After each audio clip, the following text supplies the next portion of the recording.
সুপ্রদর্শক সবাইকে স্বাগত জানাচ্ছি বিজনেস ডেইলির সাপ্তাহিক বিশেষ আয়োজন কর্পোরেট ডেইলিতে। আর আমি ট্রিনা আছি আপনাদের সাথে পুরো অনুষ্ঠান জুড়ে। দর্শক, আজকে আমাদের কর্পোরেট ডেইলিতে এমন একজন মানুষ অতিথি হিসেবে আছেন, তার নাম তৌহিদুল ইসলাম বাবু, যিনি চেয়ারম্যান এভারগ্রিন ট্রান্সপোর্ট লিমিটেডের, সেই সাথে সাধারণ সম্পাদক বাংলাদেশ স্লিপার বাস অ্যাসোসিয়েশনের। আমরা চলে যাচ্ছি আমাদের অতিথির কাছে। কেমন আছেন ভাইয়া? ভালো আছেন? হ্যাঁ, আমি অনেক ভালো আছি। মানে আপনার যে কি বলবো ট্রান্সপোর্ট বিজনেসটা, সেটা সমগ্র বিশ্বে কিন্তু অনেক কি বলবো জনপ্রিয় এবং অনেকেই করছেন।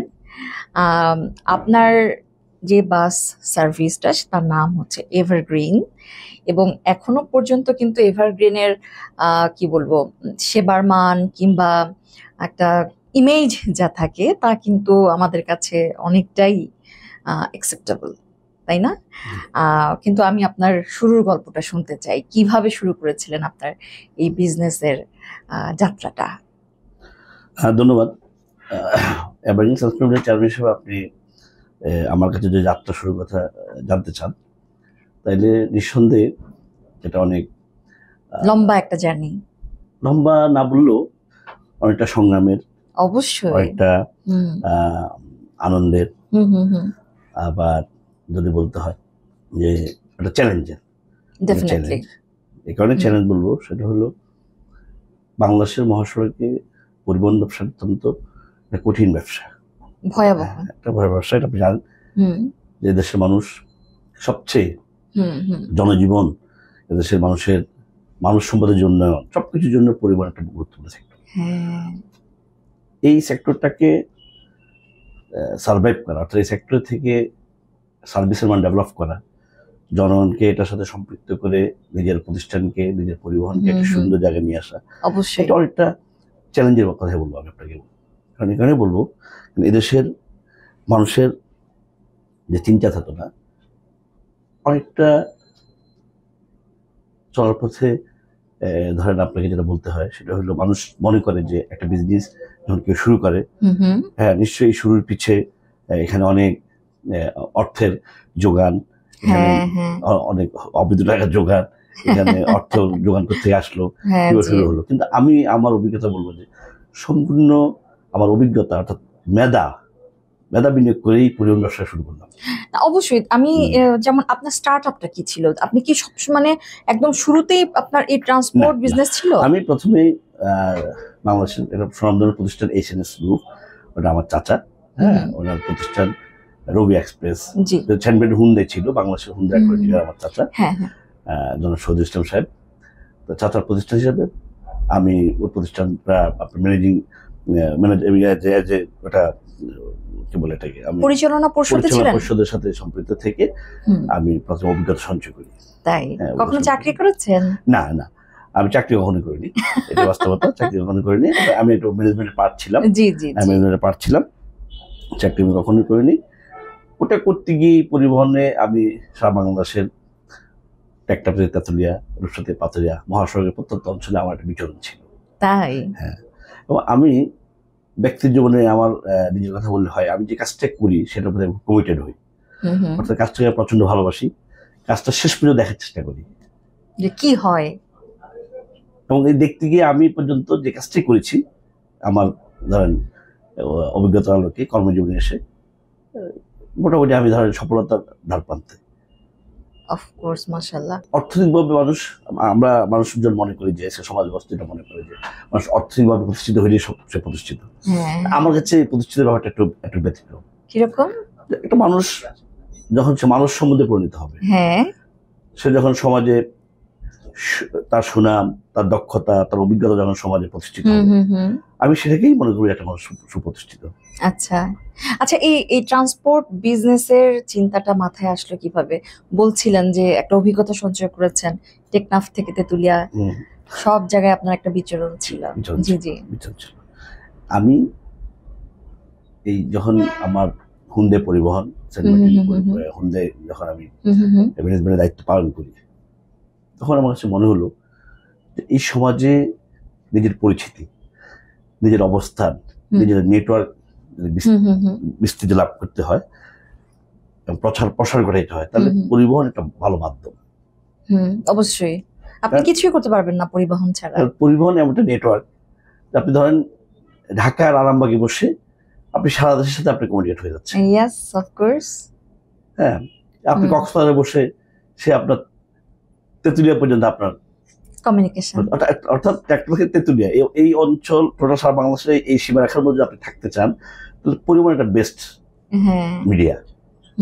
আপনি জানেন যে আমার অ্যাভারেজ ট্রান্সপোর্ট ডিভাইস যখন মহাসড়কে চলে, জি, যে মহাসড়কে আমার অ্যাভারেজ ট্রান্সপোর্ট ডিভাইস চলছে, সেখানকার মানুষজন বা সেখানকার জনগণ যারা সাথে সম্পৃক্ত পরিবহনে চলছে, অথবা আমার সাথে পরিচয় সম্পর্ক সমাজের সুশীল সমাজেরা, অর্থাৎ একটা পরিবহন করতে গেলে যাদের সাথে সম্পৃক্ত পরিবহনটা চলছে সমস্ত মানুষজন যখন এই গাড়িটা যাচ্ছে তখন বলতেছে এটা আমাদের চ্যানেল ব্যবসায়।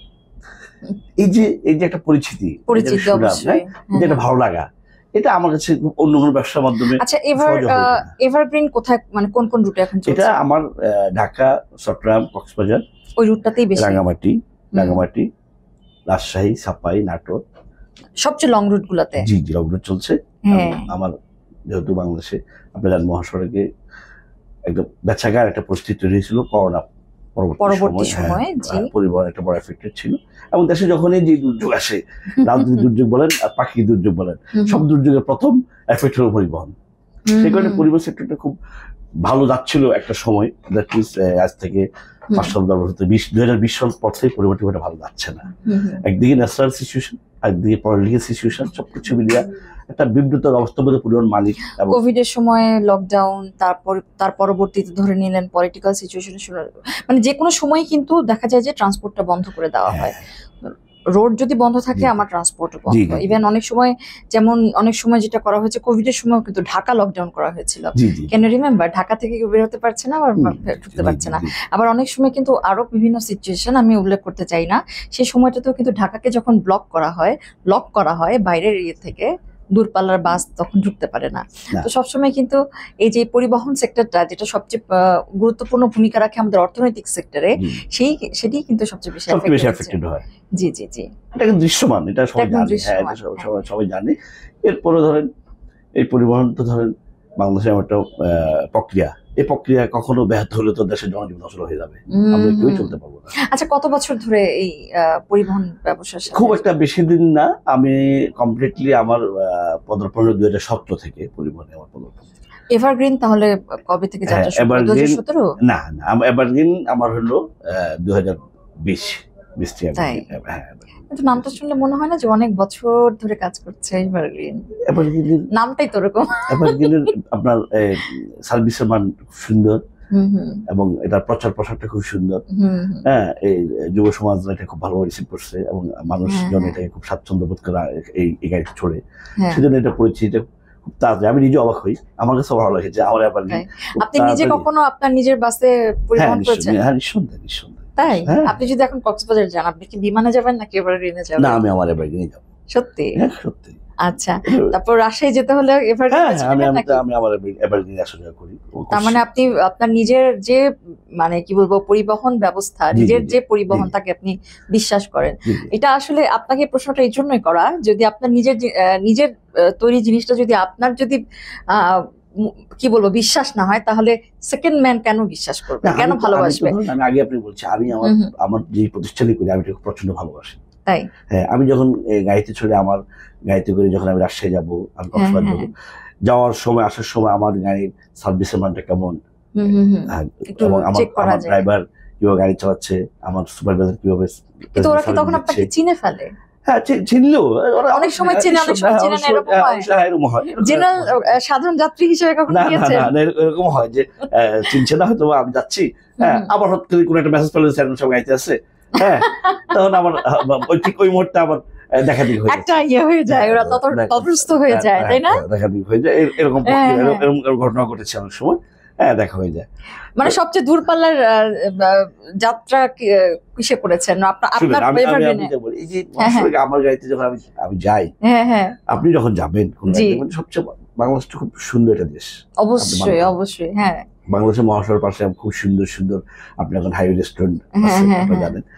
আমরা যখন কোথাও যাই তখন আমাদের কি থাকে, লক্ষ্য থাকে যে মধ্যে একটা বিরতি হবে, সেখানে রেস্টুরেন্টে নামবো, একটা ভালো খাবো, সুন্দর একটু একটু ফ্রেশ হবো।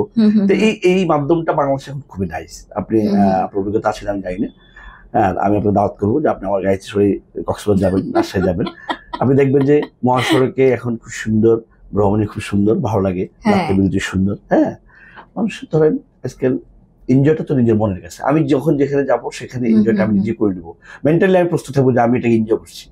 আমরা মনে করি যে বিমানে যাওয়াটা একটা লাক্সারি, এবং আমরা মনে করি ইটস আ স্ট্যাটাস, এবং এটা মানুষকে অনেক, আমার কাছে জিনিসটা অনেকটা শো অফ করা মনে হয় যে আমরা এমএক্স লঞ্চে বসে একটা স্ট্যাটাস দিব যে আমরা we are on the way to Cox's বাজার। বাট আমার কাছে মনে হয় যে নিজেদের কিছু পণ্য আছে, নিজেদের কিছু নিজস্বতা আছে। যেমন এভারগ্রিন বাসে করে কিংবা অন্য বাসে করে যদি আমি কক্সবাজার যাই, এতে কিন্তু আমার আনন্দ কোনো অংশে কমছে না। আপনি প্লেনে গিয়ে যে দৃশ্যটা দেখছেন, বাসে গিয়েও কিন্তু দৃশ্যটা একই দেখছেন, বেশি দেখছেন, আপনি আরো বেশি দেখছেন, যেতে যেতে বেশি দেখছেন। আমি তো ধরেন আমার ব্যক্তিগত কাজে আমার একটা রংপুরে একটা প্রজেক্ট চালু করছি, ওখানে আমি স্টার্ট করলাম। আমি তো প্রায় তো ওখানে আপনার বিমানে যাই, সময়ের জন্য বিমানে যাই, কিন্তু আমার কাছে যাচ্ছি শুধু সময় বাঁচানোর জন্য যাচ্ছি না, মাঝে মাঝে তো বেসিক্যালি যাত্রার যে আনন্দ এটা পাচ্ছি না। কেন পাচ্ছি না? বাংলাদেশের যে বিমান, অর্থাৎ বাংলাদেশের যে ডোমেস্টিক বিমান, নিশ্চয়ই আপনি বিমানে চড়েছেন, নিশ্চয়ই আপনি দেখবেন যে ওটার যে আপনার সিটের পজিশন, ওটা বসার যে পজিশন, হ্যাঁ, এটা আনকমফোর্টেবল, একটু আনকমফোর্টেবল। যেটা আপনি আমার বাসে যখন চলবেন, আপনি যখন বাসে উঠবেন দেখবেন যে আপনার লেগ স্পেসটা, আপনার যখন আপনার সিটটা, হ্যাঁ, আপনি খুব কমফোর্ট ফিল করবেন। হ্যাঁ, খুব কমফোর্ট ফিল করবেন। এটা কি স্লিপ কোচ? হ্যাঁ, এটা স্লিপ কোচ, এবং আবার আমার সুইট ক্লাস এটাকে বলে, উপরে 15টা স্লিপিং কোচ, নিচে আবার আপনার 28টা বিজনেস ক্লাস, এটাও আছে। বাহ, মজা তো। মানে এটা কি রকম একটু বলবেন? উপরে 15টা স্লিপিং, একদম স্লিপিং, আর নিচে 28টা বিজনেস ক্লাস। কিরকম সেগুলো? সেটা বিজনেস আমাদের সিট একদম নরমালি আপনি যে ধরেন বিমানে যেরকম থাকে, হ্যাঁ, বিমানে যে সিট আছে সেম অ্যাজ লাইক সিট। আচ্ছা, ওটাকে একদম করা যাবে, ঘুমানো যাবে, কোনো সমস্যা নেই, অ্যাটলিস্ট খুবই কমফোর্টেবল, খুবই কমফোর্টেবল। আচ্ছা আচ্ছা, খুবই সুন্দর। কিন্তু দেখা যাচ্ছে যে এই যে দূরপাল্লার বাস সার্ভিস গুলোই কিন্তু বেশি আরামদায়ক হচ্ছে। What about close distance like Dhaka Mymensingh কিংবা ঢাকা গাজীপুর, কাছাকাছি ছাড়া সেগুলোর কিন্তু অবস্থা ভয়াবহ। হ্যাঁ, ওটা তো এমনিতে ধরেন আমরা বাংলাদেশের মানুষ এখন সবাই ব্যস্ত হয়ে পড়েছে, সবাই ব্যস্ত। ধরেন যখন আমরা কোনো একটা শর্ট জার্নি করতে যাব, যত তাড়াতাড়ি উঠা যায় আর যত তাড়াতাড়ি নামা যায়, আমাদের টেন্ডেন্সিটা হলো এখন কেউ আমরা স্থির না তো। আমরা প্রত্যেকটা মানুষ মনে করি যে যত তাড়াতাড়ি কিছু করা যায়, যত তাড়াতাড়ি সবকিছু কুইক। এই কুইক, কিন্তু যখন আপনি লং জার্নি করবেন, অর্থাৎ যখন আপনি কক্সবাজার যাবেন, আপনি যখন রাজশাহী চাপাইতে যাবেন, এই সমস্ত জায়গা, তখন আপনি মেন্টালি সেট থাকবেন যে আমি ঢাকায় বেড়ে যাচ্ছি, পর্যটন এরিয়া যাচ্ছি, বেড়াতে যাচ্ছি, আমি এখন রিল্যাক্স। তো তখনকার মেন্টাল আপনার সেট আপটা ভিন্ন। আপনার সমস্ত কিছুকে একপাশ করে, হ্যাঁ, আপনি কি করছেন, আপনি রিল্যাক্সে যাচ্ছেন। তখন জার্নিটা নাইস, হ্যাঁ, সবকিছু নাইস। আমার নিজের দেশের মধ্যে আমার ঘোরার এক্সপিরিয়েন্স খুবই কম। আমি দেশের বাইরেও পড়াশোনা করেছি, কিন্তু ভিজিট পারপাসে আমি খুব কম বের হই। কিন্তু এই যে এভারগ্রিন, এই নামটা শুনে আমার কাছে খুব ভালো লেগেছে, এবং আমি আসার পর দেখেছি যে আপনাদের বাসের যে কোয়ালিটিটা, মানে এটা কিন্তু সুন্দর, অ্যারেঞ্জমেন্টটা সুন্দর, এটা কিন্তু অ্যারেঞ্জমেন্টটা সুন্দর। এবং এটা কি আপনারা এই যে আপনাদের এই হেড অফিস, এটাই কি এখান থেকে ম্যানেজ করেন? অফিস আমার আছে, আমার আরামবাগ হলো আমার সেন্ট্রালি আরামবাগ কাউন্টার। জি, হ্যাঁ, তারপর আমার কল্যাণপুর কাউন্টার আছে, আমার ধরেন আব্দুল্লাহপুর কাউন্টার আছে, তারপর রাজশাহীতে আমার খুব সুন্দর কাউন্টার আছে, রাজশাহী শহরে যে মাদার কাউন্টার, চাঁপাইনবাবগঞ্জ সেখানে আমার কাউন্টার আছে, কক্সবাজার সেখানে আমার কাউন্টার আছে, চট্টগ্রাম আমার কাউন্টার আছে, অ্যাটলিস্ট সেন্ট্রালি সব জায়গায় আমার কাউন্টার আছে। আর কিছু কিছু মধ্যখানে আপনার যেটা বলে আপনার কমিশন কাউন্টার, যেটা ব্যবসা একটা প্রক্রিয়া, হ্যাঁ, যে আমাদের কিছু বিজনেস ব্যবসায়ীরা আছে যারা বিভিন্ন পরিবহনকে একসাথে করে একটা কাউন্টার করে সবাই টিকিট সেল করে, হ্যাঁ, সেল করে তারা একদম খুব অল্প একটা কমিশন নিয়ে টিকিট বিক্রি করে, সেখান থেকে প্যাসেঞ্জাররা। Online offline? অনলাইন অফলাইন দুটোই আছে। অনলাইন তো আমাদের সহজ.com। আপনারা আপনাদের যে টিকিট বিক্রি হচ্ছে সেটা কি সহজ? হ্যাঁ, সহজ। ওদের সাথে আপনাদের চুক্তি আছে, এগ্রিমেন্ট আছে, নাইস। অনেকে বাসবিটির সাথে আছে, আমরা সহজ.com-এর সাথে আছে, অফলাইনে বিক্রি হচ্ছে। জি জি, সবকিছু মিলিয়ে আপনি আমাকে যে কথা বলতে চাচ্ছিলেন যে আমার এভারেজ ট্রান্সপোর্ট লিমিটেড, যদিও আপনার ধরেন 5 ইয়ার্স, কিন্তু এটার অ্যাক্টিভিটিস এতটা বেশি আমরা চালিয়ে যাচ্ছি, অথবা এটার প্রচার প্রসারটা এতটাই সুন্দর যে অনেকেই মনে করে, আপনি না, অনেকেই মনে করে যে অনেক বছর অনেক বছর যাচ্ছে। তো আল্লাহ চাইতে ইনশাল্লাহ আমরা মহাসড়কে আরো নতুন করে রুট খুলতেছি, করার চেষ্টা করছি। ইনশাল্লাহ বাংলাদেশের সকল রুটে ইনশাল্লাহ যাবো যদি আল্লাহ দেখায়। ওটার কথাই আমি বলছিলাম যে what ever the short distance, সেখানে মানে বাসের কোয়ালিটি গুলো কিন্তু খুব একটা ভালো না, এবং দেখা যায় যে যেহেতু শর্ট ডিস্টেন্স, দেখা যায় টিকিটের দামটাও কম থাকে দেখে হয়তো বড় বড় ব্যবসায়ীরা সেখানে ইনভেস্ট করতে চায় না। এটা আমার ধারণা, আমার ধারণা থেকে বললাম। রিয়েল হ্যাঁ, এটা রিয়েল মেসেজ। কারণ আপনি জানেন, আপনাকে আমি বলি, এই বর্তমান বাংলাদেশে দেখবেন যে মহাসড়কের সৌন্দর্য হলো ডবল টেকার, অর্থাৎ স্লিপার। হ্যাঁ, স্লিপার এটা খুব সৌন্দর্য বহন করে। কারণ বাংলাদেশের ম্যাক্সিমাম মহাসড়কে এখন দেখবেন যে 6 লেন 4 লেনে, কোথাও কাজ চলছে, কোথাও কাজ শেষ হয়েছে, কাজ চলছে। আপনি অবাক হবেন যে আমাদের দেশে বাস লাভার বলে এক একটা গ্রুপের নাম দিয়ে, ওরা বাচ্চারা ছেলেগুলা সব স্টুডেন্ট। আমি দেখি যে মহাসড়ক বাদ যাচ্ছে, তো আমার ড্রাইভার রিফার দিচ্ছে আর সে হ্যালো বলছে, মানে অর্থাৎ হাই বলতেছে। অ্যাটলিস্ট এটা কি নাইস এনজয়। আচ্ছা, এরপর আবার হচ্ছে ড্রাইভার একটা পানির বোতল, ইনটেক পানির বোতল হাতে রাখছে, কোথাও একটা ড্রপিং এ কোন এক ফাঁকে গাড়িটা একটু স্টপ করে তাকে একটা পানি বোতল দিল। মানে অর্থাৎ এটা দেখার জন্য মহাসড়কে একটা, আমি এটা একদম আপনাকে বললাম, আপনি দেখবেন, আপনি জানবেন না, তাহলে বাস ক্লাবার গ্রুপ আছে, বিভিন্ন গ্রুপের নাম দিয়ে তারা গ্রুপ করে, এরাই কোম্পানিগুলো প্রচার করে। বাসটা যখন আমরা সিস্টেম বুকিং দিয়ে কোনো গ্যারেজে আমরা এটা যখন নির্মাণ করি, তখন থেকে এই গ্রুপটা লেগে থাকে। বাসটা কখন আসছে, কখন নির্মাণ হচ্ছে, কখন আসবে, কখন কি হবে, উদ্বোধন থেকে শুরু করে শেষ পর্যন্ত তারা লেগে থাকে এবং নাইস এনজয় করে। বাংলাদেশে এই যে এই বাসগুলোকে কি পরিমাণে এনজয় করে আপনি চিন্তা করতে পারবেন না। আচ্ছা, অনলাইন আর অফলাইনে আপনাদের কি টিকিটের দামে কোনো পার্থক্য হয় নাকি সেম থাকে? না, একদম সেম, কোনো ডিফারেন্ট নেই। অনলাইনে কোনো এক্সট্রা পেমেন্ট নাই? আচ্ছা, আর এই যে বাসগুলো মহাসড়কে চলছে, এগুলো কি আপনারা ইম্পোর্ট করেছেন নাকি? না, আমরা ইম্পোর্ট করিনি, ইম্পোর্ট যারা করছে। আমরা হয়তো বাংলাদেশে, আপনি তো অবাক হবেন, বাংলাদেশের বাস সেক্টরে, পরিবহন সেক্টরে যারা এই বাসগুলো নির্মাণ করতেছে, এরা যে কি পরিমাণ মেধাবী চিন্তা করতে পারবেন না। আপনার পৃথিবীর অন্যান্য কান্ট্রি থেকে ওরা গিয়ে সেগুলো বাস দেখে এসে নিজেদের অভিজ্ঞতায় আপনার যে সমস্ত বাস নির্মাণ করছে, কোথাও আপনি টেকনিক্যালি তাদেরকে আপনি বলতে পারবেন না। আচ্ছা, এটা সিসির সাথে বাসের যে হাইট, যে লেন্থ, কমপ্লিটলি আপনি কোনোভাবে তাদেরকে টেকনিক্যাল ইভ্যালুয়েশন আপনি পাওয়ার সুযোগ নেই। কিন্তু সেগুলো তো ধরে নিলেন আপনার যে হাই কোয়ালিটি সেগুলোর কথা, কিন্তু ঢাকা শহরে এবং যে বাসগুলো চলছে, তারপরে যে শর্ট ডিস্টেন্সের জন্য লোকাল বাস যেগুলো আছে, সেগুলোর তো মান উন্নয়ন করতে হবে।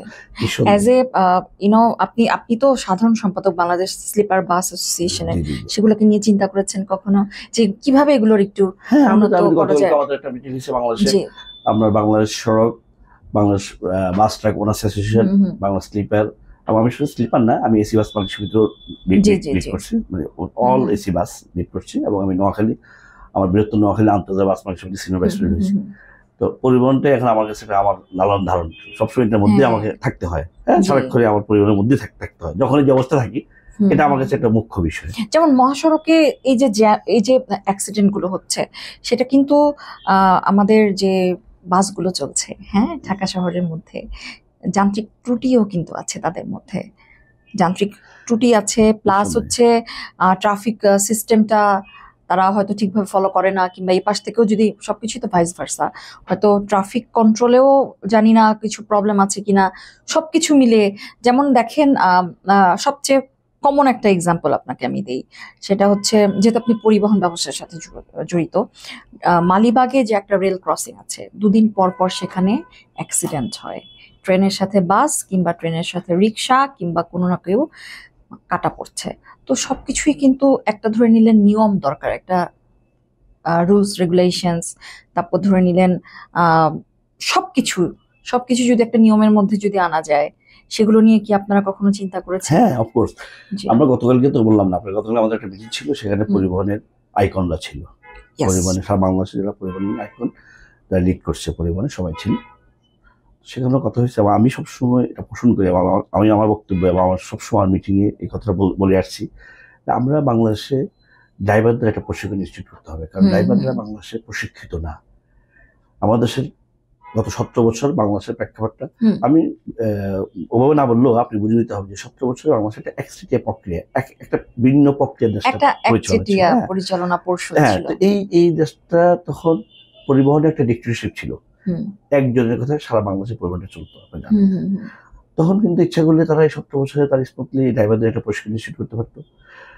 ড্রাইভাররা যদি প্রশিক্ষিত না হয়, আপনি খেয়াল করবেন যে একটা বয়স হলে আপনাকে আমাকে সবাইকে চোখ দেখাতে হয়, বুঝতে পেরেছি, চোখ দেখাতে হয় বয়সের কারণে, ন্যাচারালি সবাইকে ইচ্ছা করলে সেটা ধরে রাখা যায় না, ধরে রাখা যায় না। এখন দেখেন 20-40 বছরের পরে, অথবা 35 ইয়ার্সের পরে কিন্তু এই কাজটা সবাইকে করতে হয়। কারণ আমাদের দেশের ড্রাইভাররা আপনার দেখা গেল, আপনাকে দেখবেন যে খেয়াল করবেন যে চোখে চশমা ছাড়াই গাড়ি চালাচ্ছে, হয়তো সে ঝাপসা দেখছে, চোখের সামনে আপনি স্পিড ব্রেকার সেটা দেখছে না, রেল ক্রসিং হয়তো রেল আসতেছে অথবা রেল ক্রসিং, রেলটা ইয়ার পড়লো কিনা, সেটা পড়লো কিনা সেটা খেয়াল করলো না করে সে কি করছে, গাড়ি চালাচ্ছে। আবার দেখেন উনি যে একটা ডিস্টেন্সে বসে আছেন, যে উচ্চতায় হাইটে বসে আছেন, সেখান থেকে কিন্তু অনেক কিছু দেখা যায় না এইভাবে। ওই তো যেটা বললাম যে টোটাল যে আপনার তাদের একটা প্রশিক্ষণ বা তাদের জন্য একটা ট্রিটমেন্ট সেন্টার করা, তাদেরকে ফলো আপ করা, ওয়েলবিংটা দেখা, ওয়েলবিংটা করা, এই প্রক্রিয়া কিন্তু বাংলাদেশে পূর্বে কেউ করে কখনোই নাই। আমি ধরেন এটা আপনাকে আজকে আপনার সাথে কথা বলতে গিয়ে বলা না, বাস্তবে আমি আমার যখন স্লিপার মানুষের নেতৃত্বে আমি আসছি তখন থেকে আমি আমার প্রত্যেকটা মিটিংয়ে মানুষের উদ্দেশ্যে একটা বলি যে আমরা একটা ড্রাইভারদের প্রশিক্ষণ ইনস্টিটিউট করবো। আমাদের সেই প্রশিক্ষণ ইনস্টিটিউট ছাড়া আমরা কোনো ড্রাইভারকে কোথাও তার সার্টিফিকেট নেবে দেন গাড়িতে উঠবে, এবং বাংলাদেশের প্রত্যেকটা জেলায় আমরা একটা করে আমরা একটা কাউন্সিলিং করবো।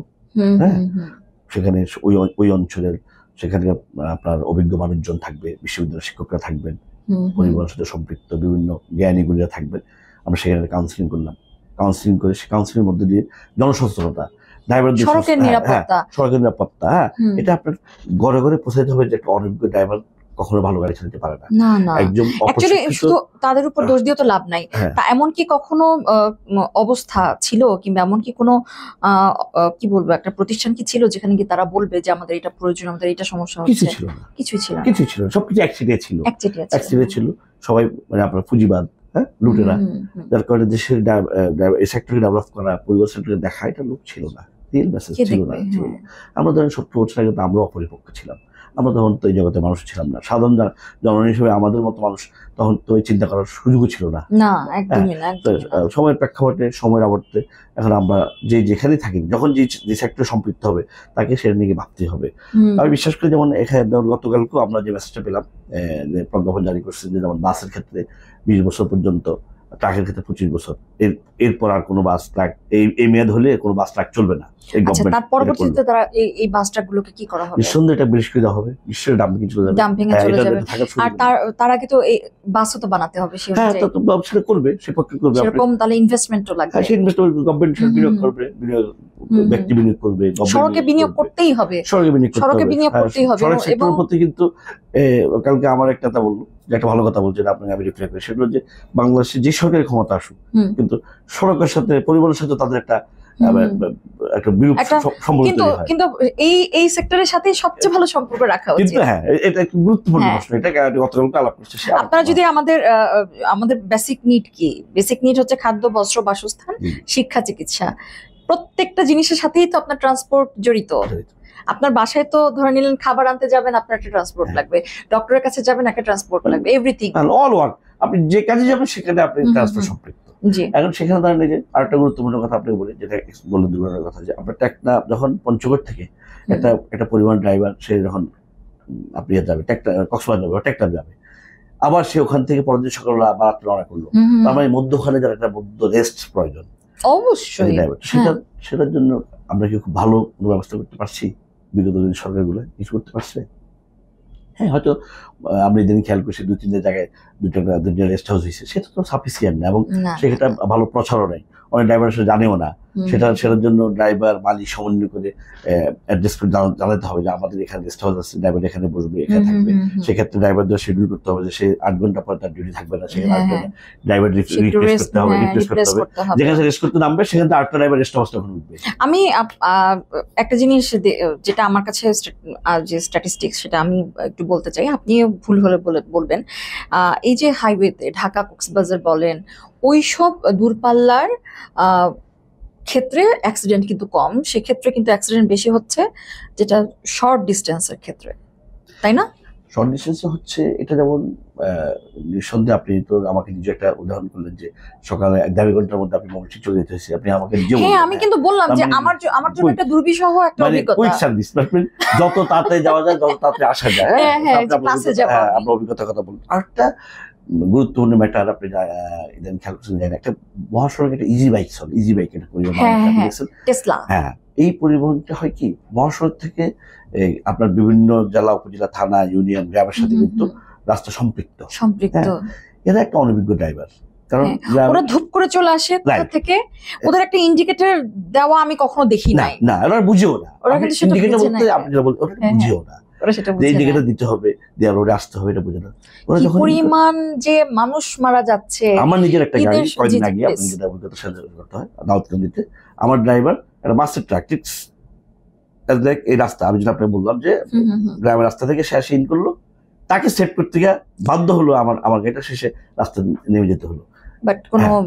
আল্লাহ বড় কিছু হয়নি, কিন্তু এই টোটালি ধরেন এই সমস্ত ব্যবস্থাপনাগুলো যদি আমরা সবাই মিলে ঠিক না করি, হ্যাঁ মিডিয়া যদি সেটা ভালোভাবে প্রচার করে, আমরা যদি সচেতন, আমরা যারা পরিবেশের সাথে সম্পৃক্ত, আমরা যদি এগুলো নিয়ে কথা বলি, একটা পর্যায়ে বাংলাদেশ ধরেন পৃথিবীর অন্যান্য কান্ট্রির চেয়ে আমি মনে করি পিছিয়ে থাকা বাংলাদেশকে এখন অনেক দূর এগিয়ে যাচ্ছে, শুধু নিজস্ব চিন্তাধারা থেকে। মানুষ নিজস্ব, এখানে কোনো গভর্নমেন্টের সফলতা ব্যর্থ না, আমরা নিজ জায়গা থেকে চেষ্টা করছি।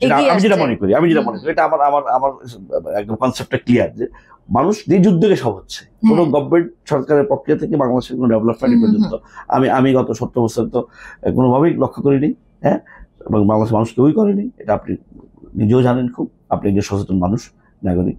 সেক্ষেত্রে আমি যেটা মনে করি যে এই সমস্ত ব্যাপারের জন্য আমাদেরকে সমন্বিত উদ্যোগ নিতে হবে। আমরা যারা পরিবহন সেক্টর আছে আমাদেরকে আমাদের জায়গা থেকে কাজ করতে হবে।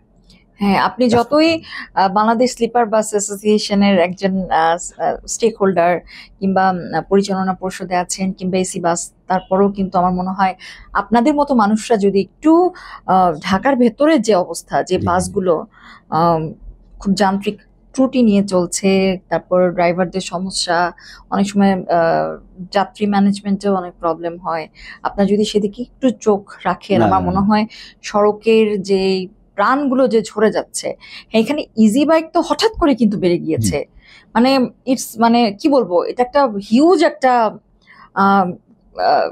চেঞ্জ নাম্বারে, তাই না?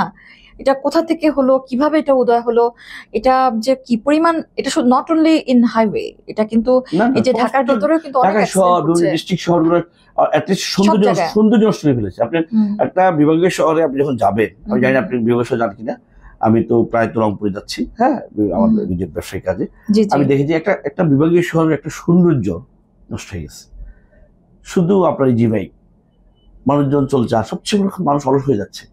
আগে মানুষ তো বাসাতে বেরোয় আধা কিলো 1 কিলো হেঁটে যায় একটা যানবাহন, এখন মানুষ বাসার সামনে দাঁড়িয়ে ওই জায়গাটা উঠছে। আর আমি যেটা দেখেছি অ্যাজ এ ডক্টর, আমি এই যে ক্যাজুয়ালিটির বিষয়গুলো তো আমাদের অনেক স্ট্যাটিস্টিক্স জানতে হয়, সেটা হচ্ছে এখন হচ্ছে একদম স্পট ডেট, এবং একদম এন্টায়ারলি যারা মানে থাকে ইয়ের ভিতরে, ওই যে ইজি বাইকের ভিতরে কিংবা ওই যে ওই টাইপের একদম স্পট ডেট হয়ে যায় তারা, সেখান থেকে যে বেঁচে আসার ওই সংখ্যাটাই কম, কারণ কোনোভাবে কন্ট্রোল করা যায় না। ওরা তো ওই যে বললাম না যে আমি একটা এক্সাম্পল শুরুতে বলেছি যে ওরা কিন্তু হুট করে চলে আসে, একটা বড় একটা বাস কিংবা ট্রাক ও যখন ব্রেক করবে ও তো কিছু দূর গিয়ে থামবে, ওই সুযোগটা কিন্তু পাওয়া যায় না।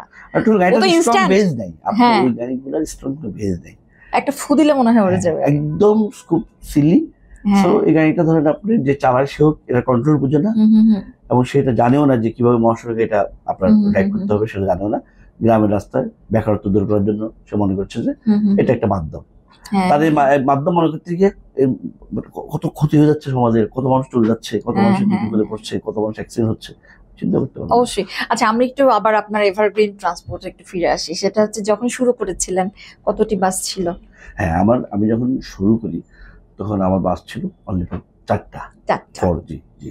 এখন স্টিল আমার 15টা গাড়ি চলছে। 15টা গাড়ি চলছে বিভিন্ন বিভাগে। জি জি জি। এবং আরো গাড়ি চলার আরো স্কোপ আমার অলরেডি গাড়ি নির্মাণের দিন আমার গাড়ি আরো আসবে আল্লাহ তো ডিসেম্বর নাগাদ আমার বহরে। মানে তাহলে আপনার স্টার্ট আপ মানে আপনার জীবনের প্রথম বিজনেস কিন্তু ট্রান্সপোর্ট বিজনেসই নাকি? না, বিজনেস অন্য বিজনেস ছিল, কিন্তু হ্যাঁ অন্য বিজনেস আমি এখন যেখানে বসে আছি সেটা আমার একটা ঠিকাদারি প্রতিষ্ঠান। জি জি, মানে এটা একটা আপনার অন্য বিজনেস, কিন্তু আপনি একদম কি বলবো, কিন্তু এটা আমার কাছে খুব গুরুত্ব বহন করে। হ্যাঁ, আমার বিজনেসের মধ্যে এটা গুরুত্ব বহন করে, এটা আনন্দ পান আপনি? নিঃসন্দেহে এটা গুরুত্ব বহন করে। এটা অনেকটা সংখ্যার, অনেকটা আনন্দের, অনেকটা সুনামের। হ্যাঁ, ফাইনালি এই বিজনেসটা যেমন আমাদের যে প্রোগ্রামের থ্রুতে কর্পোরেট ডেইলিতে আমি বিভিন্ন রকম বিজনেসম্যানদের সাথে কথা বলি, তাদের এক্সপিরিয়েন্স শুনি। আমার সাফল্যের চেয়ে আমি তাদের সংগ্রামের কথাটা শুনি, আর সবচেয়ে বেশি চ্যালেঞ্জের কথাটা শুনি। এটা আমার ভালো লাগে, কারণ হচ্ছে সাফল্যের কথা শোনার জন্য সবাই থাকে, দুঃখের কথাটার আমরা সাথী হতে চাই। তো যে সময়টাতে শুরু করেছিলেন, আপনার কি মনে হয় যে জীবনে ক্যাপিটালটাই মেইন একটা বিজনেস শুরু করার জন্য? লাইক অনেক এন্টারপ্রেনার কিন্তু আছে, ধরে নিলেন বিভিন্ন রকম বিজনেস শুরু করতে চায় কিন্তু পিছিয়ে যায়, মনে করে যে সে আমাদের টাকা হয়তো নাই, আমরা পারবো না। একটা মেন্টাল, আমি বলবো মেন্টালি খুব স্ট্রং হতে হয়। আপনি বলেন, আপনার কাছে কি মনে হয়েছে যখন আপনি শুরু করেছেন? আপনার যে বিজনেসটাই প্রথম বিজনেস হোক না কেন, আপনার নাম বলার দরকার নাই, কিন্তু যখন আপনি বিজনেস শুরু করেছেন তখনকার আপনার সিচুয়েশনটা কেমন ছিল? আমি আল্লাহর কাছে শুকরিয়া যে আমি এতটাই পজিটিভ আমার জীবনে, আমি সকল কাজে এতটাই পজিটিভ, এতটাই ব্রেভি, আমি আমার সবকিছু আল্লাহর কাছে ছেড়ে দিই। এবং আমার কাছে কোনো নেগেটিভ অ্যাটিটিউড আমি নাই, যেটা হবে না।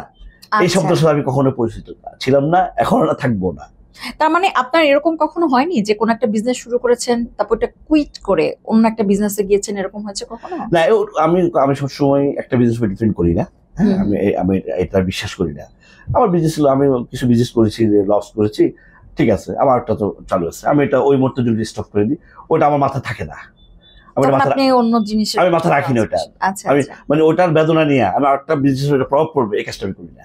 তাই মানে ঠিক বিষয়টা কেমন, আপনি ওটা একটু সুইচ মানে একটু স্টপ করে তারপর আপনি অন্য একটা বিজনেস নিয়ে চিন্তা করতে থাকেন? আমার তো অলওয়েজ 2-3টা বিজনেস আমার থাকে। আচ্ছা আচ্ছা, বুঝেন? কিন্তু থাকে, এর মধ্যে ধরুন একটা বিজনেস ফলো করলো, বাট এটার জন্য আমি ধরেন আপনি বসে থাকবেন না। আমি কখনো বসে থাকি না, আমি বসে থাকি না, আর ওটা নিয়ে আমি পরের দিন চিন্তাও করি না। আমি ওটা ভাবি পরে, আরো 1 বছর পরে, 6 মাস পরে ভাবি যে ওটা কেন কি হলো, ওটাকে এখন কিভাবে রিভিউ করা যায়, আমি ওটা নিয়ে ভাবি। সো আপনি এটাই তো সবচেয়ে বড় কথা। আমি কাজটা করি না, তাৎক্ষণিক আমি এটা নিয়ে না, আমি স্টপ করে, হ্যাঁ, আমার স্টপ করে পরে আমি 6 মাস 1 বছর পরে একটা সময় নিয়ে যখন একটা রিল্যাক্স মোডে থাকি, অন্য বিজনেসটা খুব সুন্দর চলছে, ঠিক মোট টাইম ওই বিজনেসের সাথে চিন্তা করি যে ওটা যে আমি লস করলাম, এখন আমি এটা কিভাবে রিভিউ করবো, এটা নিয়ে আমি তখন ভাবি, ভেবে সেটাকেও আমি একটা জায়গায় নেওয়ার চেষ্টা করি। সেই জায়গা হয়তো বা আমি সফল হই, অথবা হওয়ার চেষ্টা একটা প্রক্রিয়া থাকে, কিছু একটা আপনার প্রক্রিয়াধীন থাকে আর কি এরকম। তাহলে আমরা কি করি মোস্টলি, সেটা হচ্ছে কি কিছু একটাতে বাধা পড়লো আমরা কিন্তু ফিরে আসি বেশিরভাগ মানুষ। এবং আমি যারা সফল মোটামুটি তাদের যে গল্প আমি শুনি, তাদের ক্ষেত্রে এই গল্পটাতে আমি সবচেয়ে বেশি লাইফ স্টোরি বলবো, শুধু স্টোরি না, একটা মিল পাই যে তারা কখনো থেমে থাকে না। একটা জায়গা বন্ধ হচ্ছে, একটা রাস্তা যখন বন্ধ হয়, আল্লাহ তো আর অনেকগুলো পথ খুলে দেয়। হ্যাঁ হ্যাঁ, সেটাই।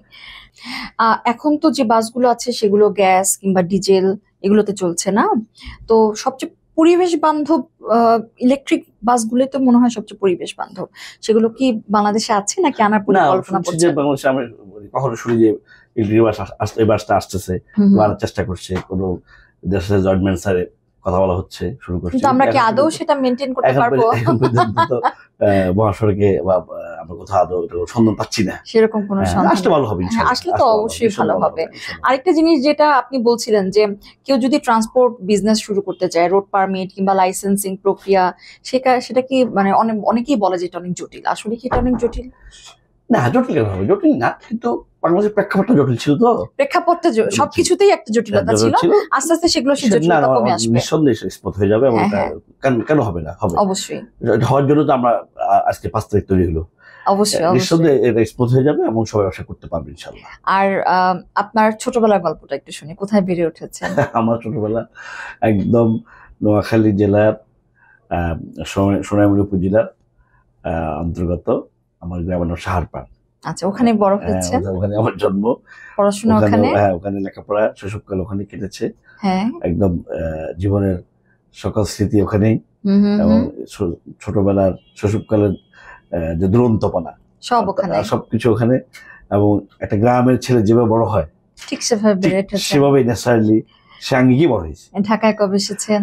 ঢাকা এসেছি আমি 90-তে এসেছি, কিন্তু 92-3 থেকে কন্টিনিউ করছি ওখানে। কন্টিনিউ করছেন, সেটা কি পড়াশোনার পারপাসে নাকি না? বিজনেস পড়াশোনার পারপাসে, পড়াশোনা দেশেই করেছি, এলাকাতে ছিলাম, আর বিজনেস পারপাসে ঢাকায় চলে এসেছেন।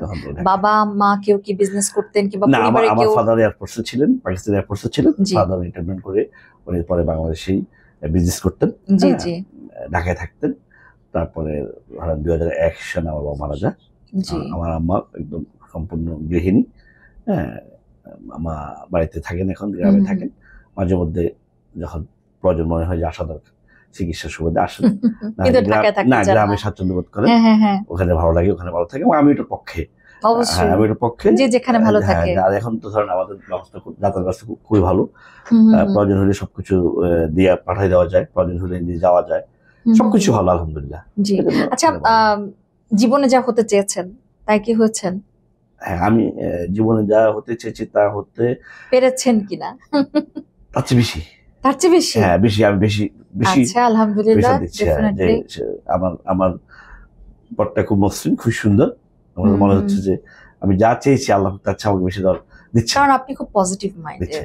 কারণ পজিটিভ মাইন্ডের মানুষরা সবকিছু পজিটিভলি নাই, তো আপনার হয়তো জীবনে অনেক কি বলবো প্রতিঘাত অবশ্যই এসেছে, আপনি সেটা হয়তো অনেক ঘাত প্রতিঘাত আছে, সেগুলো পেরিয়ে এসেছেন দেখে।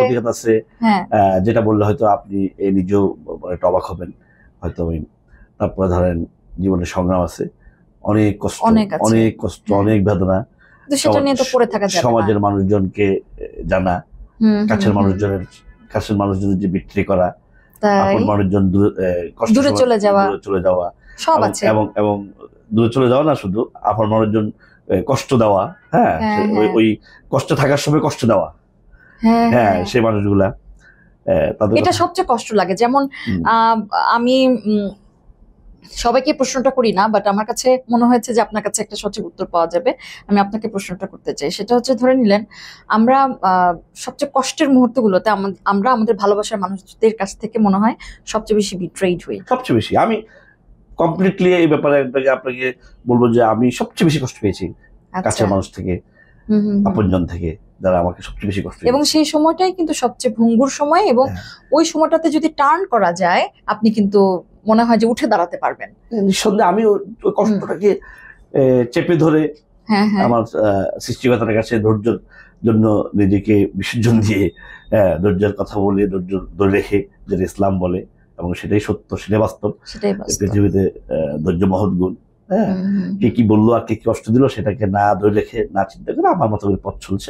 আল্লাহ আমাকে আমার গন্তব্যে নেওয়ার চেষ্টা করছে ইনশাল্লাহ, এবং চলছে এখনো গন্তব্যের জন্য যে কাজ, আমরাও আশা করছি যে আপনি আরো কাজ করে যাবেন। আমার আপনার পরিবহন ব্যবসা নিয়ে আমার একটা লাস্ট প্রশ্ন আছে, সেটা হচ্ছে মালিক চালক একটা সম্পর্ক, মালিক শ্রমিক একটা সম্পর্ক কিন্তু খুব ইম্পর্টেন্ট আপনাদের এই পরিবহন ব্যবসার ক্ষেত্রে। সেক্ষেত্রে উন্নয়নের যেন আপনারা একটা কি বলেন একটা স্টেপস নেন, সেটা আপনার কাছে আমার একটা রিকোয়েস্ট থাকবে। ইভেন আপনার কোনো থিংকিং থাকলে আপনি আমাদেরকে বলতে পারেন।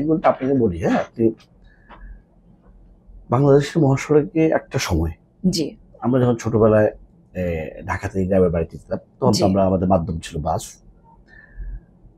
তখন আপনার যখন টার্মিনাল আমরা যেতাম, যাওয়ার পরে ড্রাইভার, হেল্পার, এই সমস্ত পরিবেশে যারা সম্পৃক্ত ছিল তাদের কাছে আমরা আমাদের কানের মধ্যে খুব ভালো শব্দ আসতো না। কিন্তু ইদানিং কাল গত আপনার 10 ইয়ার্স বা আপনার 5 ইয়ার্স থেকে বেশি বলবো যে ধরেন শিক্ষিত মানুষের একটা আনাগোনা হয়ে গেছে আপনার পরিবহন সেক্টরে। বড় এক্সাম্পল হলো লেখাপড়া শিখে কি করবে, এসে মাস্টার্স কমপ্লিট করলো, অনার্স কমপ্লিট করলো, বাংলাদেশের বেকারত্ব দূর হচ্ছে না, আসি আপনার গাইড, আমাদের কাছে গাইড গাইড গাইড কাজ দায়িত্ব নিচ্ছেন, চাকরি করছেন, এবং ড্রাইভারদের ক্ষেত্রেও তাই। হ্যাঁ, অনেক অনেক অনেক ড্রাইভার, হ্যাঁ অনেক ড্রাইভার একদম ধরেন আপনি অ্যাটলিস্ট স্বশিক্ষিত তারা, অ্যাটলিস্ট মানে চিন্তা চেতনা চলনে বলনে তাদের মাঝে সেটা কাজ করে।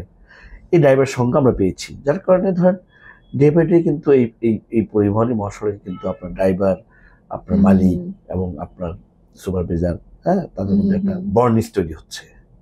কেন হচ্ছে? যে সবাই সবার ভাষা বুঝে। একটা ড্রাইভার কি চায় মালিক সেটা বুঝে, একজন কর্মচারী একটা সুপারভাইজার কি চাচ্ছে সেটা মালিক বুঝছে, মালিক কি চাচ্ছে তারা বুঝছে। এই যে বুঝা, এই যে একটা বুঝার জায়গা তৈরি হয়েছে, এই যে সেক্ষেত্রে একটা নাইস বর্নিশ। কারণ আপনি নিশ্চয়ই খেয়াল করবেন যে মহাসড়কে বিগত জীবনগুলোতে আগে একটা সময় আমি দেখেছি যে মালিক শ্রমিকের সংঘর্ষ, আপনার এটা এখন ডে বাই ডে অনেক কমে গেছে। হ্যাঁ, এরপরে মতপার্থক্য থাকবেই, সেটা তো চলমান, তাদের অবস্থান বুঝতে হবে। হ্যাঁ, কারণে ধরেন আমি যেটা মনে করি সেটা হলো যে বাংলাদেশে তো ড্রাইভারদের জন্য সাফিসিয়েন্ট কোনো সাপোর্ট নাই। আপনি দেখেছেন যে করোনার সময় পরিবহনের কোনো একটা ইনসেন্টিভ গভর্নমেন্ট দিতে পারেনি ড্রাইভারদেরকে। এই যে 2-3 বছর করোনা কন্টিনিউ করলো, সেখানে সরকার কাউকে কিছু দিতে পারেনি, না পারছে মালিকদেরকে, না পারছে ড্রাইভারকে, না পারছে গাইডদেরকে, না পারছে পরিবহনের অন্যান্য স্টাফদেরকে, কাউকে দিতে পারেনি।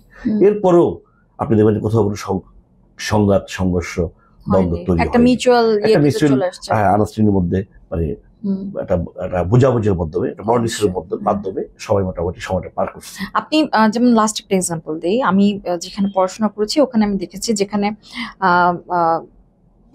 লন্ডনের ভিতরে ওরা 4 ঘন্টা পর না যেন 5 ঘন্টা পর ওরা ড্রাইভার চেঞ্জ করে। ইভেন সেটা যদি একটু দূর পাল্লার হয়, ওরা একটা সার্টেন ডিস্টেন্সের পর ড্রাইভারকে সরিয়ে নিচ্ছে, আরেকজন ড্রাইভার এসে কিন্তু হুইল ধরছে। তো সে গন্তব্যে নিয়ে যাচ্ছে। 8 ঘন্টা হলে 4 ঘন্টা একজন ড্রাইভার চালাচ্ছে, 4 ঘন্টা একজন ড্রাইভার চালাচ্ছে। তো এরকম যদি একটা রুলস রেগুলেশন, সবকিছুই কিন্তু একটা নিয়ম। আমরা সে একজন ড্রাইভার, সেও কিন্তু একটা মানুষ, সে কিন্তু যন্ত্র না, সে একটা যন্ত্র চালাচ্ছে। তো সেক্ষেত্রে একটা যন্ত্রের যেমন যত্ন দরকার, ড্রাইভারেরও কিন্তু একটা যত্ন দরকার। আমরা একদম অনুষ্ঠানের শেষ পর্যায়ে চলে এসেছি। অনুষ্ঠানের শেষ পর্যায়ে আমার একটা র্যাপিড ফায়ার অংশ থাকে আমার গেস্টদের জন্য। তো আপনি যদি পারমিশন দেন, then I can start. Okay, আপনার কাছে, আপনি বলেছেন আপনি আপনার এভারগ্রিনে পড়ে আপনি অনেক জায়গায় গিয়েছেন, তো আপনার সবচেয়ে পছন্দের রুট কোনটা? ঢাকা চিটাগং আর ঢাকা সিলেট? না, আমার সবচেয়ে পছন্দের হলো ঢাকা চাপাই, নবাবগঞ্জ, রাজশাহী, নাটোর হয়ে রাজশাহী। ওই রাস্তাটা নাকি অনেক ভালো, খুবই সুন্দর। আপনি যদি কখনো ওখানে যেতেন, আমি আপনাকে যাওয়ার জন্য আমার বাস থেকে আমি বলে দেবো আপনাকে ফ্রি করে দিলাম, আপনি যাবেন। হ্যাঁ, আপনি যাবেন, আপনার পরিবার সহ যাবেন, নিঃসন্দেহে আপনার ভালো লাগবে। আমের জায়গা, হ্যাঁ, দুই পাশে আমের সারি সারি গাছ, রাস্তা খুবই সুন্দর, ওখানকার মিষ্টান্ন সুন্দর, হ্যাঁ, ওখানকার মানুষজনের সহজ সরলতা সুন্দর, রাজশাহীর ভাষাও সুন্দর, হ্যাঁ, রাজশাহী অঞ্চলের মানুষের ভাষাও সুন্দর, আপনার কাছে ভালো লাগবে। ওই ভালো লাগাটা আমার খুব ভালো লাগে। আচ্ছা, আপনাকে যদি এখন অপশন দেওয়া হয়, সেটা হচ্ছে আপনার বাসগুলো ডিজেলই রাখবেন নাকি ইলেকট্রিক করে ফেলবেন, যদি আপনার সেই সুযোগ থাকে? সুযোগ থাকলে ধরেন ইলেকট্রিক্যাল প্রক্রিয়া যদি দেখি যে আমার জন্য সাশ্রয়, পরিবেশ বান্ধব, অবশ্যই সেটাই। হ্যাঁ, আপনার সবচেয়ে বড় প্রতিদ্বন্দ্বীকে কি মনে হয় যে এখন যারা অন্যান্য যে রুট, লং ডিস্টেন্স রুটের যে ব্র্যান্ডগুলো আছে তারা, নাকি না আমার তাদেরকে কখনো প্রতিদ্বন্দ্বী মনে হচ্ছে? এখানে পরিবহনে খুব ক্লিয়ার একটা মেসেজ আপনাকে দিই, এখানে কোনো প্রতিদ্বন্দ্বী নেই। এখানে আপনার সার্ভিস ভালো, আপনি ভালো, আপনি সার্ভিস ডেভেলপ করতে পারবেন না, আপনার কাছে ফেসিলিটি আসবে না, আপনার সার্ভিসের মান খারাপ, আপনি মহাসড়কে ভালো থাকতে পারবেন না, আপনি ওখানে ব্যাক করতে হবে। আচ্ছা, আপনার প্রতিদ্বন্দ্বী আপনি। হ্যাঁ, আমি এটা বলতে নিচ্ছি যে আপনার প্রতিদ্বন্দ্বী আপনি যখন আপনার সার্ভিসটা ভালো করবেন, দেন আপনি সাকসেস। আপনি যখন ওখানে ভালো করবেন না, আপনি ফেল করলেন। আচ্ছা, আপনার তো আরো অনেক বিজনেস আছে, ওই বিজনেসগুলো যদি এক পাশে নিয়ে আসি, আর এক পাশে ট্রান্সপোর্ট বিজনেস, কোনটা বেছে নেবেন? না, ট্রান্সপোর্টটাকে বেছে নেব, সবচেয়ে পছন্দ। আচ্ছা, ঠিক আছে। আর আপনার what do you worry about more, like drivers or passengers? কাদের প্রতি আপনার বেশি কনসেন্ট্রেশন থাকে? দুটোই লাগবে, দুটোই গুরুত্বপূর্ণ। আমার ড্রাইভার দিলাম, প্যাসেঞ্জার থাকলো না, তাহলে আমি কি করব? আমার গাড়ি কি হয়ে যাবে? এজন্য আমার কাছে দুটোই এসেনশিয়াল। দুজনকেই আমি সমন্বয় করে আমি পরিবারটা চলুক, এটা পক্ষে আমার প্রত্যাশা। আচ্ছা, আর কোন সিজনটাতে সবচেয়ে বেশি বিজি মৌসুম মনে হয়? ঈদের সময়? নিঃসন্দেহে আপনি যখন বাংলাদেশের আপনি শিক্ষা প্রতিষ্ঠান বন্ধ হয়, যখন বাবা মা সহ পরিবার সবাই যখন নভেম্বর ডিসেম্বর একটা সময় যখন সবাই যাওয়ার চেষ্টা করে, নিঃসন্দেহে সেই সময়টাই সবচেয়ে ভালো। আচ্ছা, পরিবহন সেক্টরে যদি আপনাকে একটা অপশন দেওয়া হয় যে একটা নতুন কোনো ইনোভেশন আনতে চান কিংবা নতুন কিছু একটা সংযোজন করতে চান, কি সেটা? না, আমি নতুন পরিবহন সংযোজন বলতে আপনি আমাকে যেটা চেষ্টা করছেন সেটা হলো যে আমার যে পরিবহন, আমরা তো ধরেন বাংলাদেশের মানে অত্যাধুনিক বাসগুলো আমরা চালাচ্ছি। অ্যাটলিস্ট আমি আগেও বলেছি যে মহাসড়কের সবচেয়ে সৌন্দর্য আমি দেখেছি। হ্যাঁ, এর বাইরে আমি অন্য কোনো অপশন আমার কাছে নাই। আমার এই বহরে, আমার এই কাপালায়, হ্যাঁ, আমি ঠিক এই প্রক্রিয়ায় যে বাসগুলো আসবে, এটা যে আপডেট, আমি সেটাই সংযোজন করবো এখানে। অন্য কিছু আমি চিন্তা করি না আপাতত। আচ্ছা আচ্ছা, হোয়াটস ইওর নেক্সট গোল? কি করতে চান আজ থেকে 10 বছর পর? নিজেকে কোথায় দেখতে চান কিংবা এভারগ্রিনকে কোথায় নিয়ে যেতে চান? হ্যাঁ, আমি এভারগ্রিনটা সারা বাংলাদেশের মহাসড়কে চলবে। আচ্ছা, এটা আমার হবি, এটা আমার সবচেয়ে বড় শখ যে সারা বাংলাদেশের মহাসড়কে এভারগ্রিন চলবে। এটা হলো আমার পরিবহন ক্ষেত্রে আমার প্রত্যাশা। আল্লাহ জানি ইনশাআল্লাহ আমাকে কামিয়াব করে।